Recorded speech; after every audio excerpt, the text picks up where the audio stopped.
नमस्कार और स्वागत है आपका सुन लो यूपीएससी में।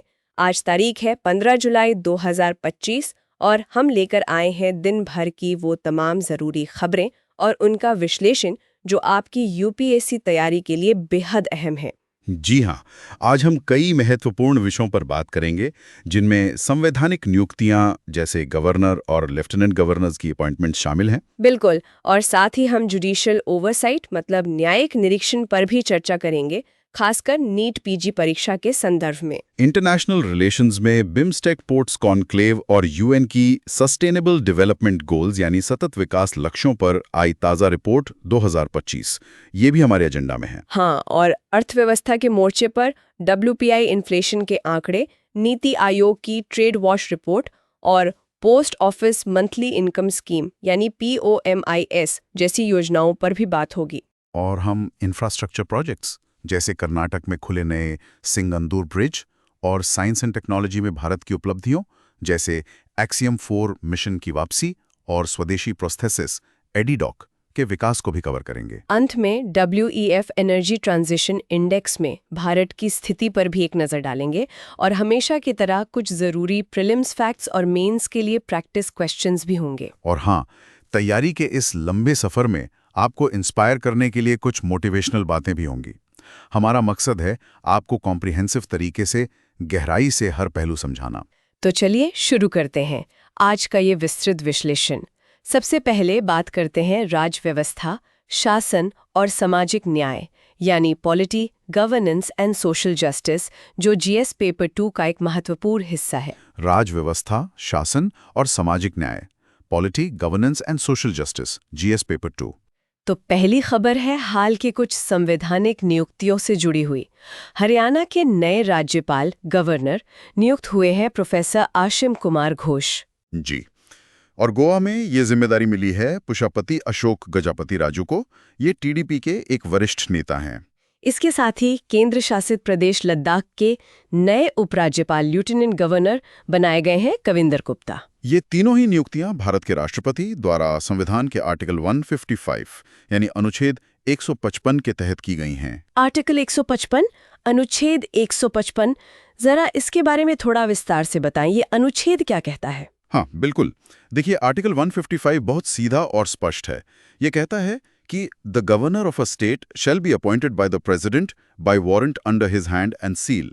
मतलब किसी राज्य के राज्यपाल की नियुक्ति राष्ट्रपति अपने हस्ताक्षर और मोहर लगे अधिपत्र द्वारा करेंगे। तो नियुक्ति सीधे राष्ट्रपति द्वारा होती है। इसमें प्रधानमंत्री और कैबिनेट की क्या भूमिका रहती है? क्या ये राष्ट्रपति का विवेकाधिकार है? नहीं, ये राष्ट्रपति का विवेकाधिकार मतलब डिस्क्रेशनरी पावर नहीं है। हालांकि नियुक्ति राष्ट्रपति करते हैं, लेकिन ये वास्तव में केंद्र सरकार यानी council of ministers headed by the prime minister की सलाह पर होती है। ये हमारी पार्लियामेंट्री सिस्टम का हिस्सा है। राष्ट्रपति नाम मात्र के प्रमुख नॉमिनल हेड होते हैं, जबकि वास्तविक कार्यकारी शक्ति रियल एग्जीक्यूटिव पावर प्रधानमंत्री और उनकी कैबिनेट में निहित होती है। अच्छा, तो ये नियुक्तियां सिर्फ प्रशासनिक पद भरना नहीं है जैसा आपने शुरू में इशारा किया था, इनके पीछे राजनीतिक समीकरण भी काम करते हैं। हाँ, बिल्कुल।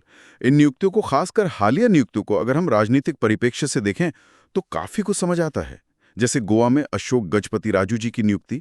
वो टीडीपी तेलुगु देशम पार्टी के नेता हैं, जो केंद्र में एनडीए सरकार की एक महत्वपूर्ण सहयोगी है। तो ये एक तरह से गठबंधन धर्म निभाने जैसा हुआ, कोalition पॉलिटिक्स का हिस्सा। एग्जैक्टली। इसे आप एनडीए गठबंधन को मजबूत करने और सहयोगियों को संतुष्ट रखने के कदम के तौर पर देख सकते हैं। यह दिखाता है कि केंद्र सरकार अपने सहयोगियों को महत्व दे रही है। ये राजनीतिक स्थिरता और समन्वय के लिए जरूरी भी होता है, खासकर गठबंधन सरकारों में। और लद्दाख में कविंदर गुप्ता की नियुक्ति, इसमें क्या खास है? लद्दाख का मामला थोड़ा अलग और दिलचस्प है। कविंदर गुप्ता जम्मू कश्मीर के पूर्व उप मुख्यमंत्री रहे हैं और उनका स्थानीय पृष्ठभूमि है। अक्सर केंद्र शासित प्रदेशों, खासकर संवेदनशील इलाकों में रिटायर्ड ब्यूरोक्रेट्स या आर्मी ऑफिसर्स को एलजी नियुक्त करने का चलन रहा है, जिन्हें बाहरी माना जाता है। हाँ, ये बात तो है। तो एक स्थानीय राजनीतिक पृष्ठभूमि के व्यक्ति को लाना, ये क्या संकेत देता है? देखिए, लद्दाख में पिछले कुछ समय से पूर्ण राज्य के दर्जे, स्टेटहुड और 6 शेड्यूल में शामिल करने की मांग को लेकर आंदोलन चल रहा है। हो सकता है ये नियुक्ति उस आंदोलन को एड्रेस करने या यूँ कहें कि वहाँ के लोगों के साथ बेहतर संवाद स्थापित करने की एक नई रणनीति का हिस्सा हो। एक स्थानीय नेता शायद लोगों की भावनाओं और आकांक्षाओं को बेहतर समझ सकता है। ये एक इंटरेस्टिंग पर्सपेक्टिव है।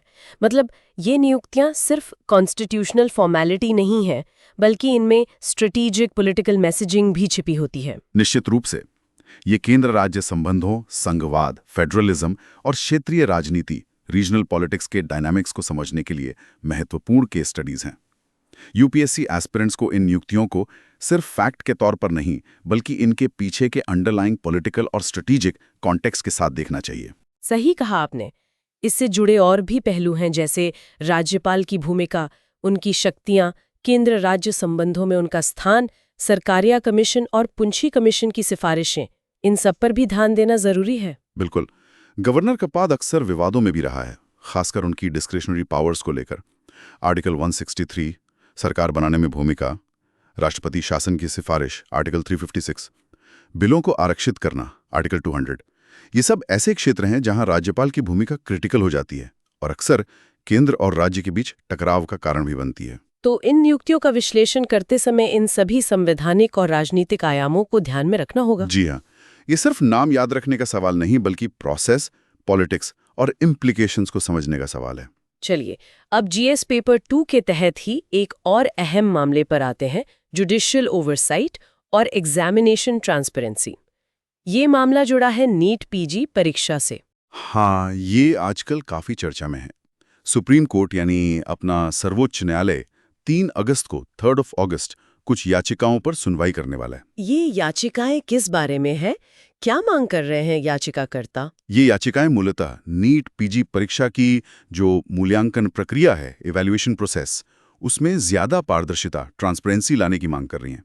याचिकाकर्ताओं का कहना है कि उन्हें प्रश्न पत्र, क्वेश्चन पेपर्स और जारी की गई उत्तर कुंजी, आंसर कीज देखने का अधिकार मिलना चाहिए। और साथ ही वे पुनर्मूल्यांकन, रीवैल्यूएशन या रीचेकिंग का विकल्प भी मांग रहे हैं, अगर उन्हें लगता है कि उनके अंकों में कोई गड़बड़ी हुई है। बिल्कुल।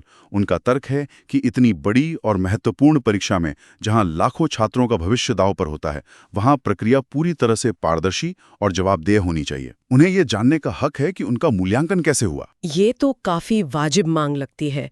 इसमें कानूनी और संवैधानिक पहलू क्या हैं? देखिए, ये मामला कई बुनियादी सिद्धांतों से जुड़ता है। पहला है निष्पक्षता, फेयरनेस का सिद्धांत। परीक्षा प्रणाली निष्पक्ष होनी चाहिए और दिखनी भी चाहिए। दूसरा है जवाबदेही, अकाउंटेबिलिटी।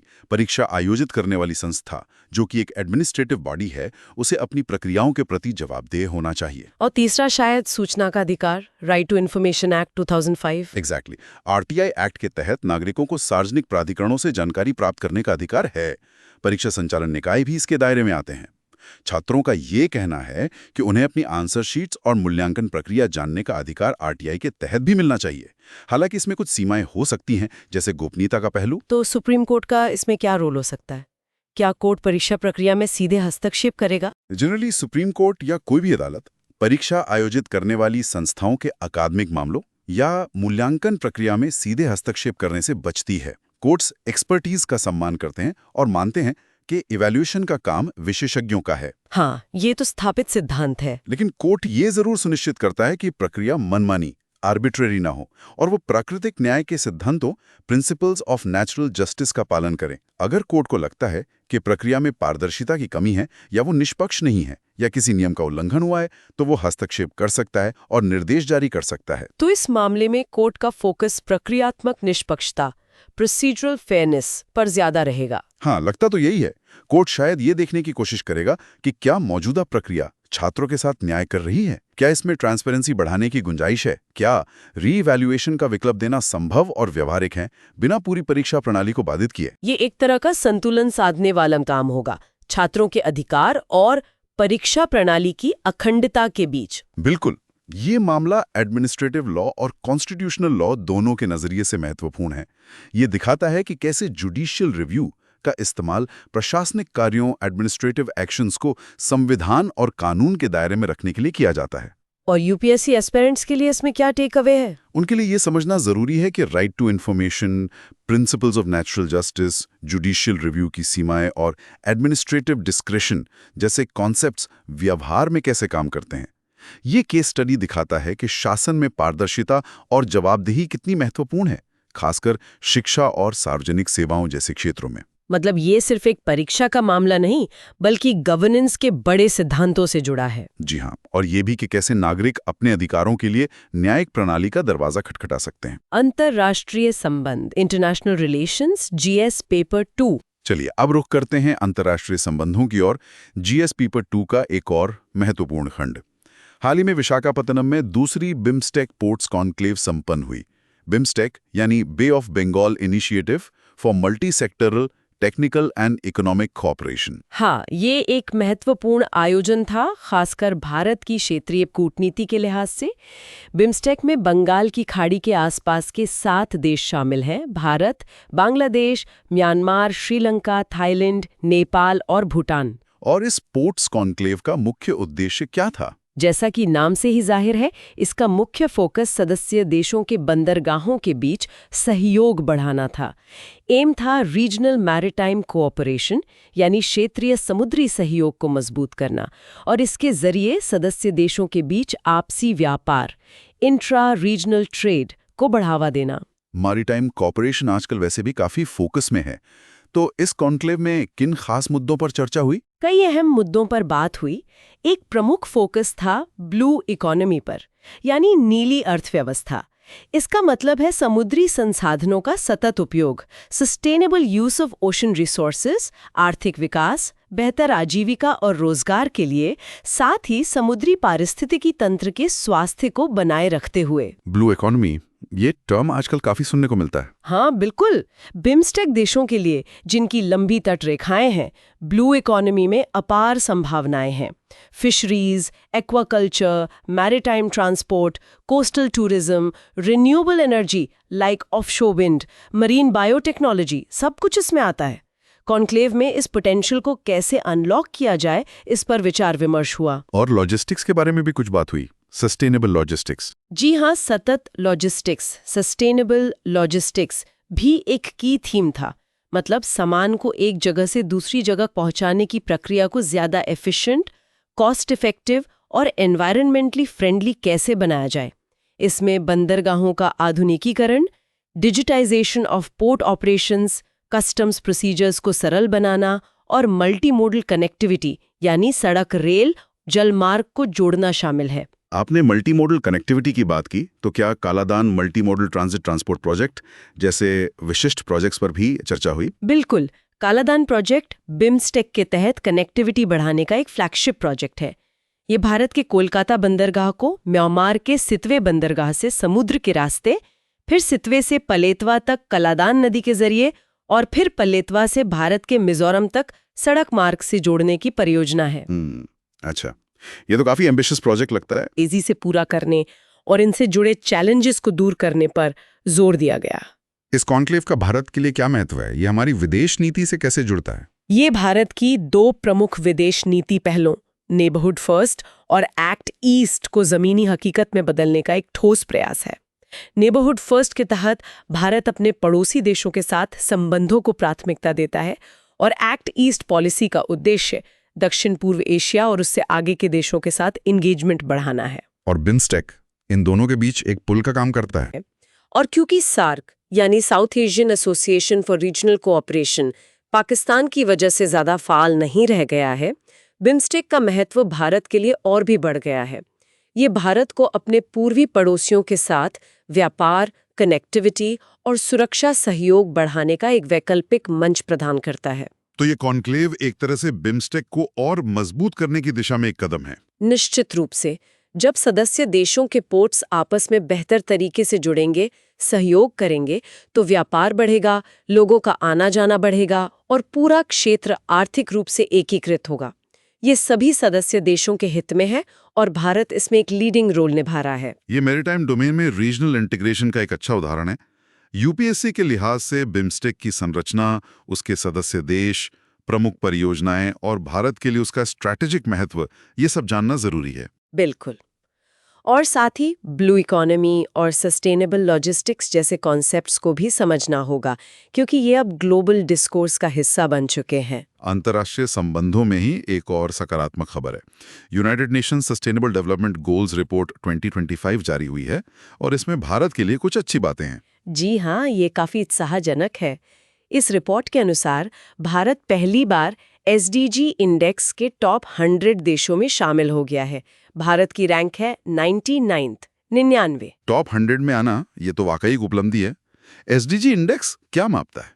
एसडीजी इंडेक्स, जिसे sustainable development solutions network SDSN द्वारा प्रकाशित किया जाता है, ये मापता है कि विभिन्न देश 2030 तक सतत विकास लक्ष्यों यानी 17 सस्टेनेबल डेवलपमेंट गोल्स SDGs को हासिल करने की दिशा में कितनी प्रगति कर रहे हैं।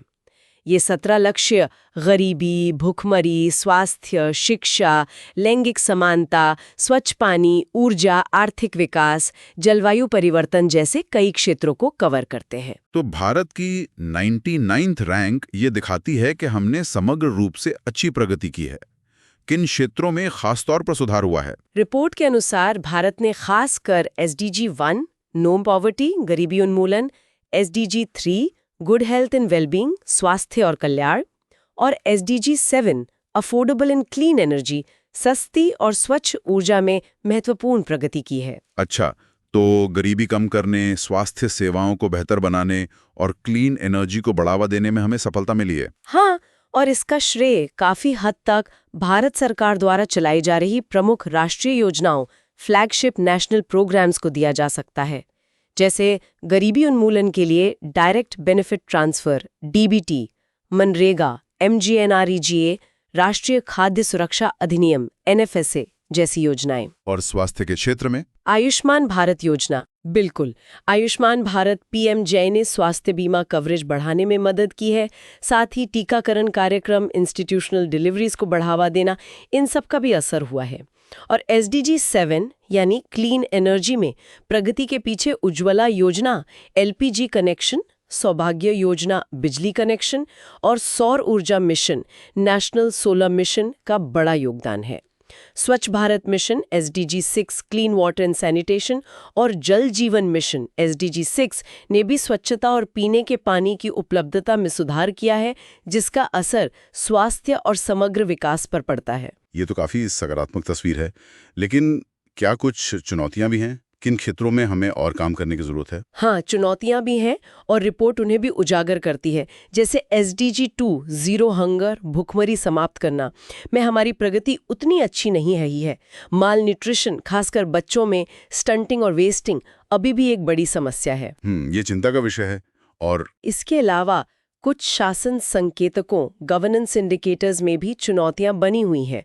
रिपोर्ट खास तौर पर SDG 16 peace, justice and strong institutions, शांति, न्याय और मजबूत संस्थाएं के तहत प्रेस की स्वतंत्रता, प्रेस फ्रीडम जैसे मुद्दों पर चिंता जताती है। अच्छा, तो मतलब प्रगति तो हुई है, लेकिन वो असमान है, अनइवन है। कुछ क्षेत्रों में हम आगे बढ़े हैं तो कुछ में अभी भी काफी पीछे हैं। एग्जैक्टली। ये रिपोर्ट हमें एक आईना दिखाती है कि हमने क्या हासिल किया है और कहाँ हमें और ज्यादा ध्यान देने की जरूरत है। SDGs को 2030 तक हासिल करना एक बहुत बड़ा लक्ष्य है और इसके लिए निरंतर और केंद्रित प्रयासों की आवश्यकता होगी। UPSC एस्पिरेंट्स के लिए SDGs बहुत महत्वपूर्ण टॉपिक है। उन्हें न केवल 17 लक्ष्यों के बारे में पता होना चाहिए, बल्कि भारत की प्रगति, चुनौतियां, संबंधित सरकारी योजना है और SDG इंडेक्स जैसी रिपोर्ट्स के बारे में भी जानकारी रखनी चाहिए। जी हाँ, और ये भी समझना चाहिए कि ये लक्ष्य आपस में जुड़े हुए हैं, इंटरलिंक्ड हैं। जैसे स्वास्थ्य में सुधार का असर शिक्षा पर पड़ता है और शिक्षा का असर रोजगार और आर्थिक विकास पर, इसलिए एक होलिस्टिक अप्रोच की जरूरत है। बिल्कुल, ये रिपोर्ट हमें हमारी राष्ट्रीय प्राथमिकताओं को SDGs के वैश्विक फ्रेमवर्क के साथ अलाइन करने में भी मदद करती है।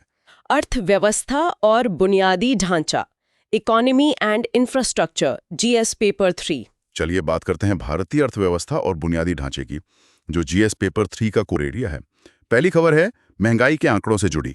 जून 2025 के लिए होलसेल प्राइस इंडेक्स WPI आधारित मुद्रास्फीति इन्फ्लेशन का आंकड़ा आया है। हाँ, और ये आंकड़ा थोड़ा चौंकाने वाला है। WPI इन्फ्लेशन जून में नेगेटिव रही है। -0.13%। -0.13%। नेगेटिव। इसका क्या मतलब है? क्या कीमतें कम हो गई? देखिए, WPI मापता है थोक बाजार में वस्तुओं की कीमतों में बदलाव को। नेगेटिव WPI इन्फ्लेशन का मतलब है कि जून 2025 में थोक कीमतें औसतन जून 2024 की तुलना में 0.13% कम थी। इसे डिफ्लेशन या अपस्फीति तो नहीं कहेंगे, क्योंकि ये सिर्फ एक महीने का आंकड़ा है, लेकिन ये कीमतों में गिरावट का संकेत जरूर है। ये गिरावट क्यों आई? किन चीजों की कीमतें कम हुई? रिपोर्ट के अनुसार ये गिरावट मुख्य रूप से खाद्य पदार्थों, फूड आर्टिकल्स, खासकर सब्जियों, और ईंधन और बिजली, फ्यूल एंड पावर की कीमतों में कमी के कारण आई है। मैन्युफैक्चर्ड प्रोडक्ट्स की कीमतों में भी मामूली गिरावट दिखी गई है। सब्जियों और ईंधन की कीमतें कम होना तो आम आदमी के लिए अच्छी खबर है। हाँ, शॉर्ट टर्म में तो राहत मिलती है, लेकिन अर्थशास्त्री नेगेटिव WPI को लेकर थोड़ी चिंता भी जताते हैं। हाँ, चिंता क्यों? कीमतें कम होना तो अच्छा है ना। देखिए, WPI इन्फ्लेशन को अक्सर उत्पादक स्तर पर मांग, demand at the producer level का एक संकेतक माना जाता है। अगर थोक कीमतें गिर रही हैं तो इसका एक मतलब ये हो सकता है कि उत्पादकों को उनके माल की अच्छी कीमत नहीं मिल रही है, शायद इसलिए क्योंकि बाजार में मांग कम है। अच्छा, मतलब ये अर्थव्यवस्था में संभावित सुस्ती, पोटेंशियल स्लोडाउन का संकेत हो सकता है। हाँ, ये एक संभावना है। अगर मांग कमजोर है तो उत्पादक अपना उत्पादन कम कर सकते हैं, निवेश रोक सकते हैं, जिससे आगे चलकर आर्थिक विकास, इकोनॉमिक ग्रोथ पर असर पड़ सकता है। लगातार नेगेटिव WPI चिंता का विषय बन सकती है। तो ये reserve bank of India RBI के लिए क्या मायने रखता है? RBI तो कंज्यूमर प्राइस इंडेक्स यानी खुदरा महंगाई को टारगेट करता है ना? बिल्कुल। RBI का मुख्य लक्ष्य CPI इन्फ्लेशन को नियंत्रित रखना है, जो कि 4% ±2% के बैंड में होनी चाहिए। WPI और CPI हमेशा एक साथ नहीं चलते, क्योंकि दोनों के बास्केट ऑफ गुड्स अलग होती है और WPI में सेवाओं की कीमतें शामिल नहीं होती। हाँ, CPI में खाद्य पदार्थों के साथ साथ सेवाओं जैसे शिक्षा, स्वास्थ्य, परिवहन का भी बड़ा हिस्सा होता है। राइट। तो हो सकता है कि WPI नेगेटिव हो, लेकिन CPI इन्फ्लेशन अभी भी RBI के कंफर्ट जोन से ऊपर हो या ना। मगर RBI के लिए ये एक चुनौती भरी स्थिति है। उसे एक तरफ तो ये देखना है कि ग्रोथ धीमे ना पड़े, जिसके लिए शायद ब्याज दरें कम रखने की जरूरत हो, और दूसरी तरफ उसे CPI इन्फ्लेशन को भी काबू में रखना है, जिसके लिए शायद ब्याज दरें बढ़ाने की जरूरत हो। प्रिसाइसली। ये एक मुश्किल संतुलन साधने वाला काम है। RBI को WPI के आंकड़ों को ध्यान में रखना होगा, लेकिन अपना फैसला मुख्य रूप से CPI के रुझान और ग्रोथ आउटलुक के आधार पर ही लेना होगा। तो UPSC एस्पिरेंट्स को WPI और CPI के बीच का अंतर समझना चाहिए, उनके कंपोनेंट्स और ये कैसे इकोनॉमिक पॉलिसी, खासकर मॉनेटरी पॉलिसी को प्रभावित करते हैं। हाँ, और ये भी कि इन्फ्लेशन के अलग-अलग प्रकार क्या हैं, demand pull, cost push, headline, core inflation, और उनके अर्थव्यवस्था पर क्या प्रभाव पड़ते हैं। नेगेटिव WPI का कॉन्सेप्ट और उसके पोटेंशियल इम्प्लीकेशंस को समझना भी जरूरी है। अर्थव्यवस्था से जुड़ी अगली खबर नीति आयोग की ट्रेड वॉच क्वार्टरली रिपोर्ट से है। जी हाँ। ये रिपोर्ट भारत के बाहरी व्यापार, एक्सटर्नल ट्रेड पर नजर रखती है। जी हाँ, और इस तिमाही की रिपोर्ट में कुछ दिलचस्प बातें सामने आई हैं। एक महत्वपूर्ण ऑब्जर्वेशन ये है कि यूनाइटेड स्टेट्स US द्वारा चीन जैसे कुछ देशों पर जो उच्च टैरिफ्स, हायर US टैरिफ्स लगाए गए हैं, उनका फायदा भारतीय निर्यातकों, इंडियन एक्सपोर्टर्स को मिल सकता है। अच्छा, वो कैसे? मतलब US में चीनी सामान महंगा होने से भारतीय सामान के लिए जगह बन रही है? हाँ, कुछ हद तक यही बात है। रिपोर्ट का कहना है कि जिन प्रोडक्ट कैटेगरीज में US ने चीन पर टैरिफ लगाए हैं, उनमें भारतीय निर्यातक अमेरिकी बाजार में अपना मार्केट शेयर बढ़ाने की कोशिश कर सकते हैं। ये भारत के लिए एक अवसर है अपनी एक्सपोर्ट कम्पेटिटिवनेस दिखाने का। ये तो ट्रेड डाइवर्जन का एक क्लासिक उदाहरण लगता है। बिल्कुल, ये दिखाता है कि कैसे वैश्विक व्यापार नीतियां, ग्लोबल ट्रेड पॉलिसीज और भू राजनीतिक तनाव, जियोपॉलिटिकल टेंशन्स, व्यापार के प्रवाह, ट्रेड फ्लोज को बदल सकते हैं और कुछ देशों के लिए नए अवसर पैदा कर सकते हैं। इसे हम भू अर्थशास्त्र, जियो इकोनॉमिक्स का हिस्सा मान सकते हैं। क्या रिपोर्ट में किसी खास सेक्टर्स का उल्लेख है जहां भारत को फायदा हो सकता है? रिपोर्ट स्पेसिफिक सेक्टर्स पर ज्यादा विस्तार में नहीं जाती, लेकिन ये इशारा करती है कि भारत को उन क्षेत्रों में अपनी क्षमता बढ़ाने पर ध्यान देना चाहिए जहां वो चीन का विकल्प बन सकता है, जैसे कि कुछ engineering goods, electronics, chemicals, textiles इत्यादि। लेकिन क्या ये इतना आसान है?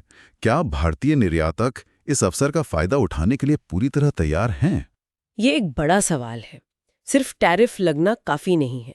भारतीय निर्यातकों को क्वालिटी, प्राइस और रिलायबिलिटी के मामले में भी कम्पिटिटिव होना होगा। इसके लिए घरेलू स्तर पर सुधारों की जरूरत है, जैसे मैन्युफैक्चरिंग कॉस्ट को कम करना, लॉजिस्टिक्स को बेहतर बनाना और ईज ऑफ डूइंग बिजनेस को और सुधारना। हाँ, ये चुनौतियां तो हैं। रिपोर्ट में और क्या खास है? सर्विस एक्सपोर्ट्स के बारे में कुछ कहा गया है? हाँ, रिपोर्ट में सेवा निर्यात सर्विसेज एक्सपोर्ट्स में मजबूत वृद्धि दर्ज की गई है। ये भारत की अर्थव्यवस्था के लिए एक बहुत सकारात्मक संकेत है। हमारा सर्विसेज सेक्टर, खासकर आईटी और आईटी इनेबल्ड सर्विसेज, लगातार अच्छा प्रदर्शन कर रहा है और भारत के कुल निर्यात में इसका बहुत योगदान है। तो ये दिखाता है कि भारत का व्यापार प्रोफाइल, ट्रेड प्रोफाइल बदल रहा है। अब हम सिर्फ ट्रेडिशनल गुड्स पर ही निर्भर नहीं हैं। एग्जैक्टली, भारत धीरे धीरे एक ज्ञान आधारित अर्थव्यवस्था, नॉलेज बेस्ड इकोनॉमी की ओर बढ़ रहा है, जहां सर्विसेज और हाईटेक गुड्स का महत्व बढ़ता जा रहा है। ये ग्लोबल वैल्यू चेन्स (GVCs) में भारत की स्थिति को मजबूत करने में मदद कर सकता है। ग्लोबल वैल्यू चेन्स मतलब वैश्विक आपूर्ति श्रृंखलाएं। जी हाँ, आज दुनिया भर में उत्पादन प्रक्रियाएं बिखरी हुई हैं। एक प्रोडक्ट के अलग अलग हिस्से अलग अलग देशों में बनते हैं और फिर कहीं और असेंबल होते हैं। भारत को इन GVCs का एक महत्वपूर्ण हिस्सा बनने का प्रयास करना होगा। यूएस टैरिफ और चीन पर बढ़ती निर्भरता कम करने की वैश्विक प्रवृत्ति, जैसे चाइना +1 स्ट्रैटेजी, भारत को ये अवसर प्रदान कर रही है। तो नीति आयोग की ये रिपोर्ट नीति निर्माताओं के लिए एक तरह का रोड मैप भी देती है कि किन क्षेत्रों पर फोकस करना है और क्या सुधार करने हैं। हाँ, ये व्यापार नीति, औद्योगिक नीति और कूटनीति के बीच समन्वय की आवश्यकता पर बल देती है, ताकि भारत वैश्विक व्यापार के बदलते परिदृश्य का अधिकतम लाभ उठा सके। यूपीएससी के लिए ये जियो इकोनॉमिक्स, ट्रेड पॉलिसी, GVCs और भारत के एक्सपोर्ट पोटेंशियल जैसे विषयों को समझने के लिए महत्वपूर्ण है। चलिए, अब एक सरकारी योजना की बात करते हैं। Post office monthly income scheme, जिसे POMIS के नाम से जाना जाता है। सरकार इसे काफी बढ़ावा दे रही है। जी हाँ, POMIS डाक विभाग, डिपार्टमेंट ऑफ पोस्ट द्वारा चलाई जाने वाली एक लोकप्रिय बचत योजना है। सरकार ने जुलाई-सितंबर 2025 तिमाही के लिए इसकी ब्याज दर 7.4% प्रति वर्ष पर बरकरार रखी है। 7.4% सालाना। ये तो मौजूदा बैंक FD दरों की तुलना में काफी आकर्षक लगता है। POMIS काम कैसे करती है? जैसा कि नाम से पता चलता है, ये एक मंथली इनकम स्कीम है। आप इसमें एक मुश्त राशि, लमसम अमाउंट जमा करते हैं और आपको हर महीने उस पर ब्याज मिलता है। ये ब्याज सीधे आपके पोस्ट ऑफिस बचत खाते या बैंक खाते में जमा हो जाता है। मैच्योरिटी पीरियड 5 साल का होता है, जिसके बाद आपको आपकी मूल जमा राशि वापस मिल जाती है। और इसमें निवेश की सीमा क्या है? Maximum investment limit? Single account यानी एकल खाते में अधिकतम 9 लाख रुपए जमा किए जा सकते हैं। और अगर जॉइंट अकाउंट है जिसमें अधिकतम 3 वयस्क शामिल हो सकते हैं, तो अधिकतम सीमा 15 लाख रुपए है। 9 लाख रुपए सिंगल अकाउंट के लिए और 15 लाख रुपए जॉइंट अकाउंट के लिए। ये लिमिट्स हाल ही में बढ़ाई गई थी, है ना? जी हाँ, पिछले बजट में इन सीमाओं को बढ़ाया गया था ताकि लोग इसमें ज्यादा निवेश कर सकें। ये स्कीम किन लोगों के लिए ज्यादा फायदेमंद है? Who is the target audience? Women's खासतौर पर उन लोगों के लिए बहुत उपयोगी है जिन्हें नियमित मासिक आय, रेगुलर मंथली इनकम की जरूरत होती है, जैसे कि वरिष्ठ नागरिक, सीनियर सिटीजन्स जो रिटायर हो चुके हैं और अपनी जमा पूंजी से रेगुलर इनकम चाहते हैं। हाँ, उनके लिए ये पेंशन जैसा हो सकता है। बिल्कुल। इसके अलावा ये उन निवेशकों के लिए भी अच्छा है जो जोखिम से बचना चाहते हैं, रिस्क अवर्स इन्वेस्टर्स हैं, क्योंकि ये एक सरकारी योजना है। इसमें निवेश पूरी तरह सुरक्षित माना जाता है। मूलधन और ब्याज दोनों की गारंटी होती है। तो एक तरह से सामाजिक सुरक्षा, सोशल सिक्योरिटी का भी साधन है। हाँ, इसे आप फाइनेंशियल इंक्लूजन और सोशल सिक्योरिटी नेट का हिस्सा मान सकते हैं। ये लोगों को, खासकर बुजुर्गों और कम आय वाले वर्गों को, एक स्थिर और सुरक्षित आय का स्रोत प्रदान करती है। हालांकि ये ध्यान रखना जरूरी है कि इस पर मिलने वाला ब्याज टैक्सेबल होता है। TDS नहीं कटता, लेकिन ब्याज आय आपकी कुल आय में जुड़ती है और उस पर आपके टैक्स स्लैब के हिसाब से टैक्स लगता है। अच्छा, ये जानना जरूरी है। तो पॉमिस एक सुरक्षित, नियमित आय देने वाली योजना है, खासकर रिटायर्ड लोगों और कम जोखिम लेने वाले निवेशकों के लिए।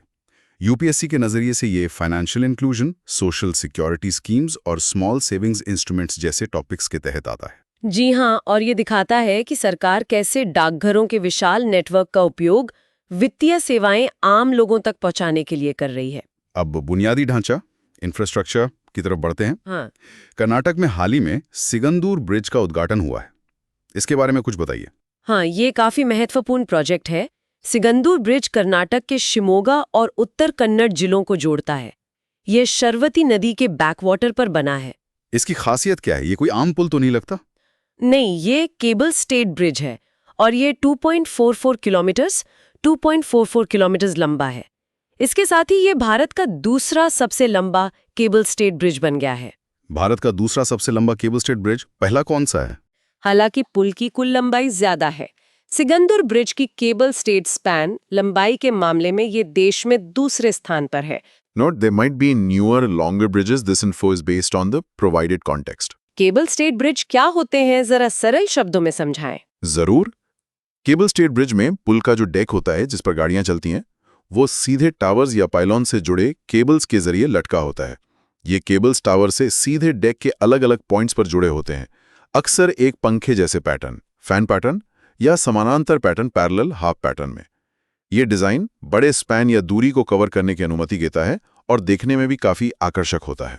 अच्छा, जैसे कोलकाता का दूसरा हुगली ब्रिज विद्यासागर सेतु या दिल्ली का सिग्नेचर ब्रिज? बिल्कुल, वो भी केबल स्टेट ब्रिजेस के उदाहरण है।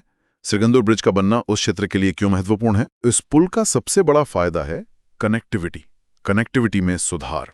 पहले लोगों को शरवती नदी का बैक वाटर पार करने के लिए फेरी, बार्ज या लॉन्च पर निर्भर रहना पड़ता था, जिसमें काफी समय लगता था और वो मौसम पर भी निर्भर करता था। हाँ, खासकर बरसात के मौसम में दिक्कत होती होगी। बिल्कुल। अब इस पुल के बन जाने से ये यात्रा बहुत आसान और तेज हो गई है। इससे न केवल स्थानीय लोगों को सुविधा होगी, बल्कि व्यापार और वाणिज्य को भी बढ़ावा मिलेगा। और पर्यटन, टूरिज्म पर भी इसका असर पड़ेगा। सिगंदूर में एक प्रसिद्ध चौड़ेश्वरी देवी मंदिर भी है। जी हाँ, सिगंदूर एक महत्वपूर्ण तीर्थ स्थल है और अब इस पुल के बनने से यहां तक पहुंचना बहुत आसान हो गया है। इससे क्षेत्र में पर्यटन को काफी बढ़ावा मिलने की उम्मीद है। तो ये पुल सिर्फ एक इंजीनियरिंग का कमाल नहीं है, बल्कि इसके सामाजिक और आर्थिक प्रभाव भी हैं। एग्जैक्टली। और ये दिखाता है कि कैसे बुनियादी ढांचा, इंफ्रास्ट्रक्चर सिर्फ आर्थिक विकास का ही इंजन नहीं होता, बल्कि ये सामाजिक न्याय, सोशल जस्टिस में भी योगदान दे सकता है। से इस नदी के कारण ये क्षेत्र, खासकर सिगंदूर और आसपास के गांव, बाकी इलाके से कटे हुए थे। उन्हें मुख्य धारा तक पहुंचने के लिए संघर्ष करना पड़ता था। अच्छी सड़कें और पुल न होने से शिक्षा, स्वास्थ्य और रोजगार के अवसरों तक उनकी पहुंच सीमित थी। ये बात तो सही है। इंफ्रास्ट्रक्चर डेफिसिट अक्सर मार्जिनलाइजेशन की ओर ले जाता है। बिल्कुल। अब ये पुल उन समुदायों को मुख्य धारा से जोड़ रहा है। ये उनके लिए अवसरों के नए दरवाजे खोलेगा। ये एक तरह से उन समुदायों को विकास की प्रक्रिया में शामिल करना है जो अब तक हाशिए पर थे।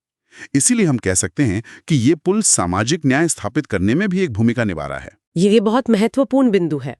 इंफ्रास्ट्रक्चर डेवलपमेंट को अक्सर सिर्फ इकोनॉमिक टर्म्स में देखा जाता है, लेकिन उसका सोशल इंक्लूजन और इक्विटी पर भी गहरा प्रभाव पड़ता है।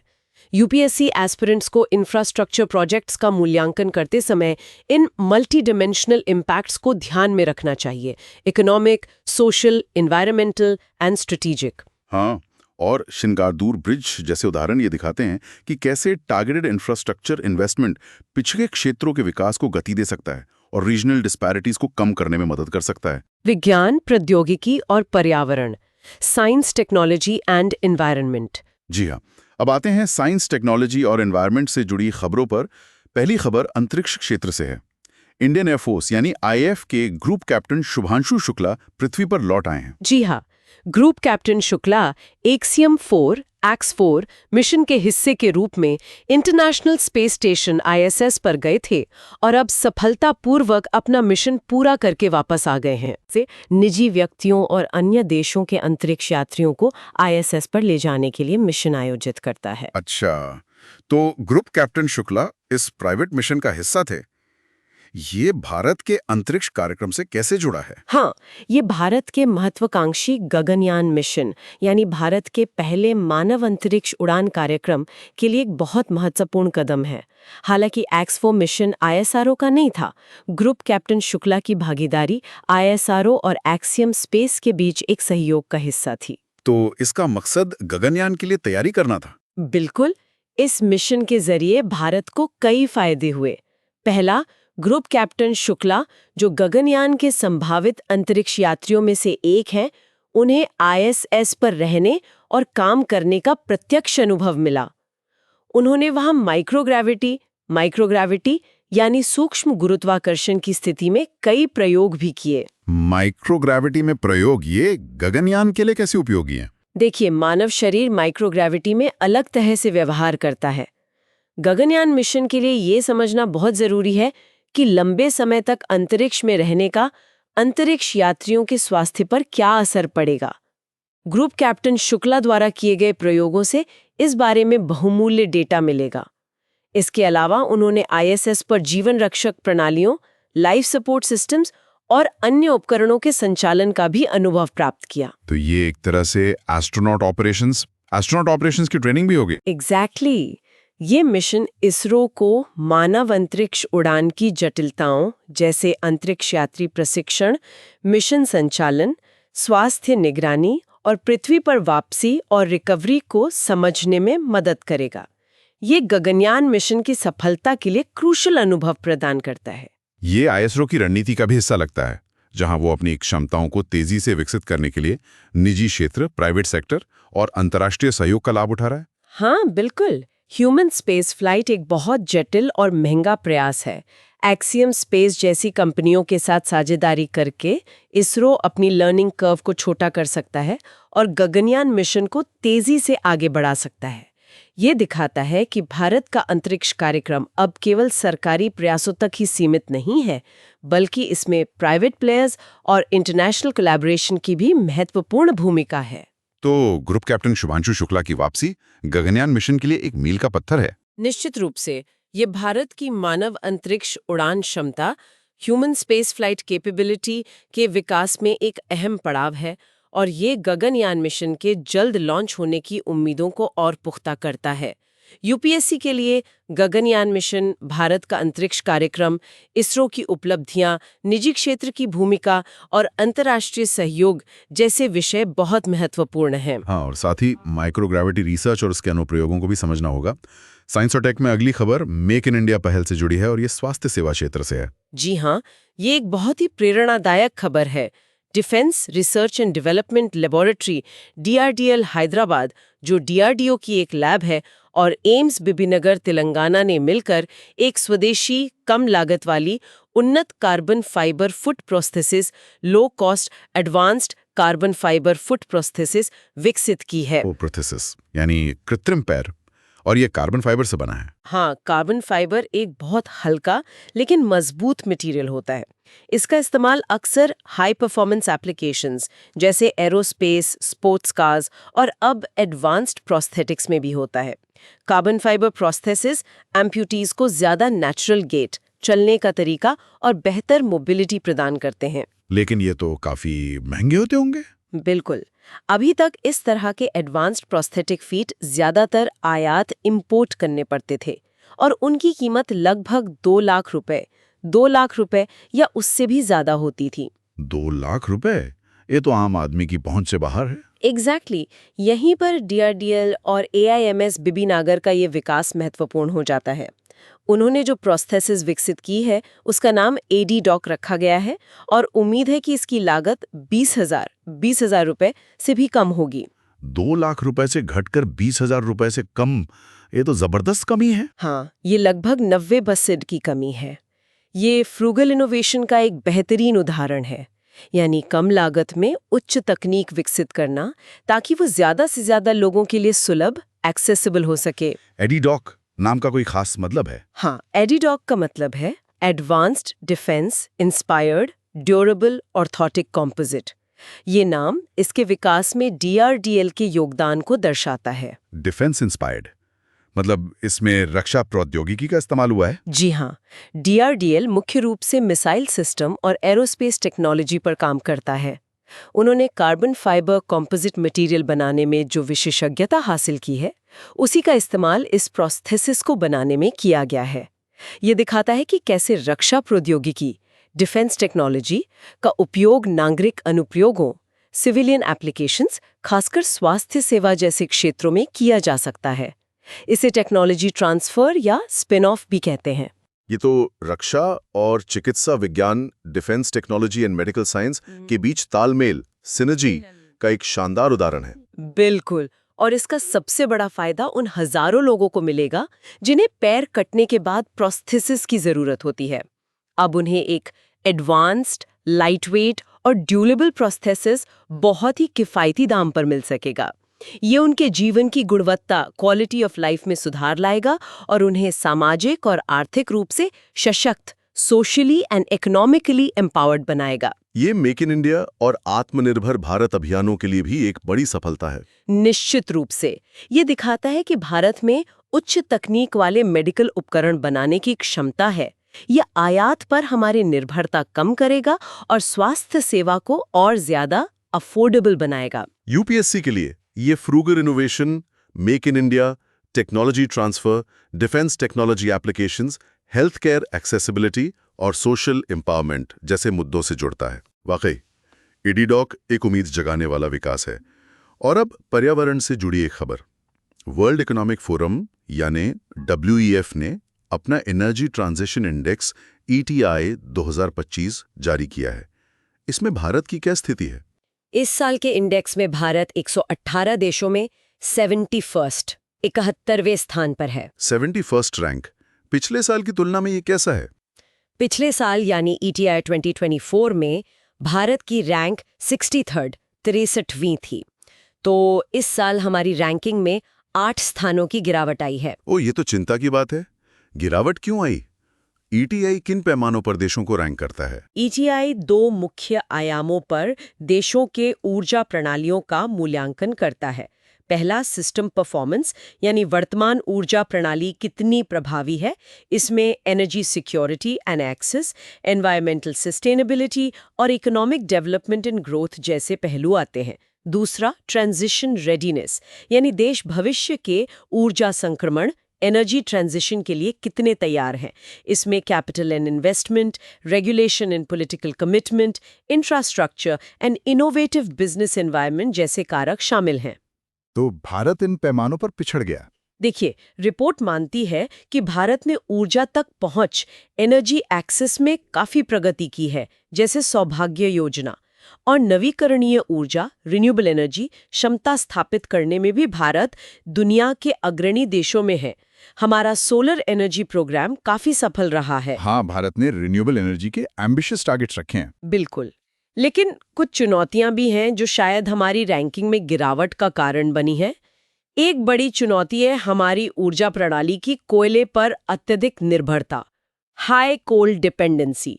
हमारे बिजली का एक बड़ा हिस्सा अभी भी कोयले से आता है, जो पर्यावरण के लिहाज से ठीक नहीं है और एनर्जी ट्रांजिशन में बाधा डालता है। कोयले से निर्भरता कम करना तो एक बड़ी चुनौती है, क्योंकि ये सस्ता भी है और हमारी बेस लोड पावर जरूरतें पूरी करता है। सही कहा। दूसरी चुनौती है ग्रिड का आधुनिकीकरण, ग्रिड मॉडर्नाइजेशन। जैसे जैसे रिन्यूएबल एनर्जी, जो इंटरमिटेंट होती है यानी हमेशा उपलब्ध नहीं रहती, का हिस्सा बढ़ रहा है, हमें एक स्मार्ट और लचीले ग्रिड की जरूरत है जो इसे संभाल सके। इसमें निवेश बढ़ाने की जरूरत है। और ट्रांजिशन रेडीनेस के पैमाने पे क्या निवेश या पॉलिसी में कमी है? रिपोर्ट शायद ये भी इशारा कर रही है कि हालांकि भारत की नीतियां अच्छी हैं, लेकिन उनके कार्यान्वयन, इम्प्लीमेंटेशन में तेजी लाने की जरूरत है। साथ ही एनर्जी ट्रांजिशन के लिए भारी निवेश, इन्वेस्टमेंट की आवश्यकता है, खासकर नई तकनीकों और इंफ्रास्ट्रक्चर में। इसमें निजी क्षेत्र की भूमिका और फाइनेंसिंग मैकेनिज्म्स को और मजबूत करने की जरूरत हो सकती है। तो रैंकिंग में गिरावट का मतलब ये नहीं कि हमने प्रगति नहीं की, बल्कि शायद ये कि वैश्विक ऊर्जा परिवर्तन, ग्लोबल एनर्जी ट्रांजिशन बहुत तेजी से हो रहा है और अन्य देश हमसे ज्यादा तेजी से आगे बढ़ रहे हैं। हाँ, ये भी एक महत्वपूर्ण पहलू है। ETI एक कंपैरेटिव इंडेक्स है। हो सकता है कि हमने सुधार किया हो, लेकिन दूसरे देशों ने हमसे ज्यादा तेजी से सुधार किया हो, इसलिए हमारी सापेक्ष रैंकिंग गिर गई। ये हमें एक तरह से जगाता है कि हमें अपने प्रयासों को और तेज करना होगा। भारत के लिए क्लीन एनर्जी ट्रांजिशन न केवल पर्यावरणीय दृष्टि से महत्वपूर्ण है, बल्कि ऊर्जा सुरक्षा, एनर्जी सिक्योरिटी और आर्थिक विकास के लिए भी जरूरी है। बिल्कुल, ये हमें जीवाश्म ईंधन के आयात पर निर्भरता कम करने में मदद करेगा और ग्रीन इकोनॉमी में नए रोजगार पैदा करेगा। यूपीएससी के लिए एनर्जी ट्रांजिशन इंडेक्स, भारत की ऊर्जा नीति, renewable energy targets, coal dependency, grid modernisation, climate change commitments जैसे एनडीसीज अंडर पेरिस एग्रीमेंट और सस्टेनेबल डेवलपमेंट जैसे टॉपिक्स बहुत महत्वपूर्ण हैं। हाँ, और ये भी कि भारत इस ट्रांजिशन को न्याय संगत, जस्ट ट्रांजिशन कैसे सुनिश्चित कर सकता है ताकि इसका बोझ गरीबों और कमजोर वर्गों पर ना पड़े। बिल्कुल, जस्ट ट्रांजिशन एक अहम मुद्दा है जिस पर ध्यान देने की जरूरत है। दैनिक प्रारंभिक परीक्षा तथ्य। चलिए अब जल्दी से आज की चर्चा के कुछ मुख्य बिंदुओं को प्रीलिम्स फैक्ट्स के तौर पर दोहरा लेते हैं ताकि याद रखने में आसानी हो। हाँ बिल्कुल। सबसे पहले नई संवैधानिक नियुक्तियां। हरियाणा के नए राज्यपाल डॉक्टर असीम कुमार घोष, गोवा के नए राज्यपाल पुष्पापति अशोक गजापथिराजू, टीडीपी नेता। लद्दाख के नए उपराज्यपाल कविंद्र गुप्ता। ये नियुक्तियां किस अनुच्छेद के तहत होती हैं? आर्टिकल 155 अनुच्छेद 155 के तहत राष्ट्रपति द्वारा केंद्र सरकार की सलाह पर। ठीक है। अगला नीट पीजी मामला, सुप्रीम कोर्ट कब सुनवाई करेगा? 3 अगस्त 3 अगस्त को। याचिकाएं किस बारे में हैं? परीक्षा मूल्यांकन प्रक्रिया, इवैल्यूएशन प्रोसेस में पारदर्शिता, ट्रांसपेरेंसी, प्रश्नपत्र, उत्तर कुंजी और पुनर्मूल्यांकन, रीइवैल्यूएशन का विकल्प। अच्छा, बिम्स्टेक पोर्ट्स कॉन्क्लेव कहाँ हुई? विशाखापट्टनम में। ये कौन सी कॉन्क्लेव थी? दूसरी सेकंड बिम्स्टेक पोर्ट्स कॉन्क्लेव। मुख्य फोकस क्षेत्रीय समुद्री सहयोग, regional maritime cooperation, blue economy, नीली अर्थव्यवस्था, सस्टेनेबल लॉजिस्टिक्स, सतत लॉजिस्टिक्स और कनेक्टिविटी जैसे Kaladan project. UN sustainable development goals report 2025 में भारत की रैंक क्या है? पहली बार टॉप 100 में 99वें स्थान पर। किन क्षेत्रों में अच्छी प्रगति? SDG 1 गरीबी, SDG 3 स्वास्थ्य, SDG 7 स्वच्छ ऊर्जा। चुनौतियां कहाँ हैं? SDG 2 भुखमरी, SDG 16 शासन संकेतक जैसे प्रेस स्वतंत्रता। अर्थव्यवस्था पर आते हैं। जून 2025 के लिए WPI आधारित मुद्रास्फीति कितनी रही? नकारात्मक -0.13%, -0.13%। गिरावट का मुख्य कारण? खाद्य पदार्थों, खासकर सब्जियां और ईंधन की कीमतों में कमी। नीति आयोग की ट्रेड वॉच रिपोर्ट क्या कहती है? यूएस द्वारा लगाए गए उच्च टैरिफ भारतीय निर्यातकों के लिए अवसर हो सकते हैं और सेवा निर्यात, सर्विसेज एक्सपोर्ट्स में मजबूत वृद्धि दर्ज की गई है। Post office monthly income scheme POMIS की वर्तमान ब्याज दर जुलाई टू सितंबर 2025 तिमाही 7.47% प्रतिवर्ष। अधिकतम निवेश सीमा? सिंगल अकाउंट के लिए 9 लाख रुपए 9 लाख, जॉइंट अकाउंट के लिए 15 लाख रुपए 15 लाख। Maturity period? 5 साल। सिगांदुर ब्रिज कहाँ है? और कर्नाटक में शरवती नदी के बैकवाटर पर ये कैसा पुल है? केबल स्टेट ब्रिज, 2.44 किलोमीटर लंबा, भारत का दूसरा सबसे लंबा। एजियम 4 X4 मिशन से कौन लौटे हैं? IF group captain Shubhanshu Shukla. ये मिशन किसका था? एक्सियम स्पेस का। ISS के लिए एक निजी मिशन।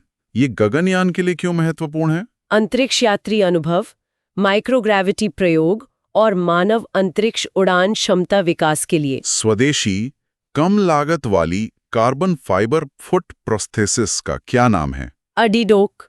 किसने विकसित किया? DIDL हैदराबाद और एम्स बिबिनागर ने। अनुमानित लागत? 20,000 रुपए से कम, आयातित की 2 लाख रुपए की तुलना में। वर्ल्ड इकोनॉमिक फोरम WEF के एनर्जी ट्रांजिशन इंडेक्स ETI 2025 में भारत की रैंक 71वीं 118 देशों में। पिछले साल 2024 क्या थी?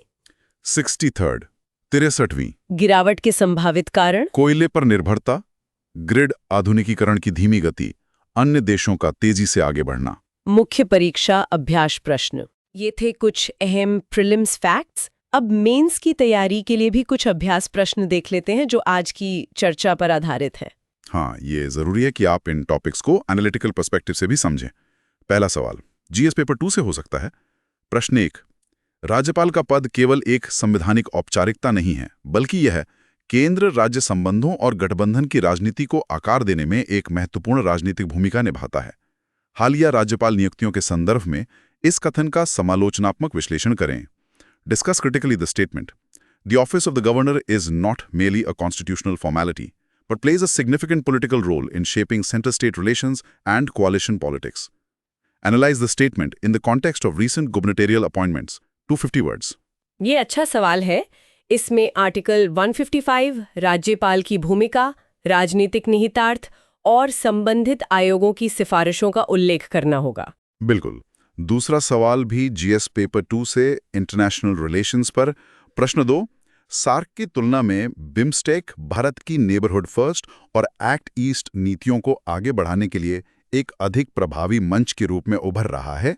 बिम्स्टेक पोर्ट्स कॉन्क्लेव के संदर्भ में इस कथन का मूल्यांकन करें और क्षेत्रीय समुद्री एकीकरण में इसकी क्षमता पर चर्चा करें। 250 शब्द। इसमें BIMSTEC versus SAARC, connectivity projects, blue economy और भारत के स्ट्रेटेजिक इंटरेस्ट पर फोकस करना होगा। तीसरा सवाल जीएस पेपर 3 अर्थव्यवस्था से। प्रश्न 3, होलसेल प्राइस इंडेक्स WPI में नकारात्मक मुद्रास्फीति के कारणों और संभावित आर्थिक निहितार्थों पर चर्चा करें। यह भारत की मौद्रिक नीति के संचालन के लिए क्या चुनौतियां प्रस्तुत करता है। Discuss the reasons for negative wholesale price index WPI inflation and its potential economic implications. What challenges does it pose for the conduct of India's monetary policy? 250 शब्द। इसमें WPI versus CPI, deflationary concerns, demand slowdown और RBI के policy dilemma को address करना होगा। और चौथा सवाल GS paper 3 science and tech और सोशल जस्टिस के संगम पर। प्रश्न 4, एडिडॉक जैसी स्वदेशी कम लागत वाली प्रौद्योगिकियों का विकास मेक इन इंडिया और फ्रूगल इनोवेशन के सिद्धांतों को कैसे दर्शाता है। भारत में स्वास्थ्य सेवा सुलभता और सामाजिक सशक्तिकरण पर इसके संभावित प्रभाव का विश्लेषण करें। How does the development of indigenous low-cost technologies like Adidoc exemplify the principles of Make in India and frugal innovation? Analyze its potential impact on healthcare accessibility and social empowerment in India. 250 शब्द। इसमें technology transfer, affordability, import substitution और social impact जैसे points cover करने होंगे।